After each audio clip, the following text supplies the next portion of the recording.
નમસ્કાર મિત્રો, મારી પીકે ગુજરાતી ચેનલમાં તમારું સ્વાગત છે। મિત્રો, તમિલનાડુના સમુદ્ર કિનારા પર માછીમારોએ હાલમાં અત્યંત દુર્લભ સમુદ્રી માછલી પકડી છે। પહેલી નજરમાં જોતા તે માછલી નહીં પરંતુ સાપ લાગે છે। તેનો રંગ એકદમ સફેદ અને ચમકદાર છે।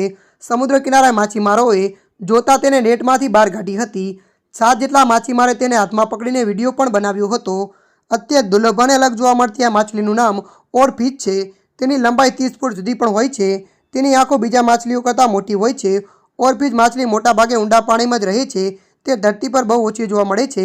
સમુદ્રમાં હલચલ વધુ હોય ત્યારે તે પૃથ્વી પર આવે છે। તેનું ધરતી પર જોવા મળવું આફતના સંકેત આપે છે।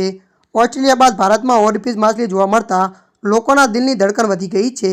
માનવામાં આવે છે કે આ માછલીને ધરતી પર બહુ ઓછી જોવામાં આવે છે। તે જ્યારે દેખાય તેના થોડા દિવસોમાં મોટી તબાહી આવે છે।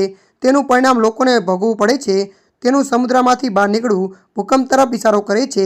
2010માં જાપાનમાં 20 થી 22 ઓરફિશ માછલી જોવા મળી હતી।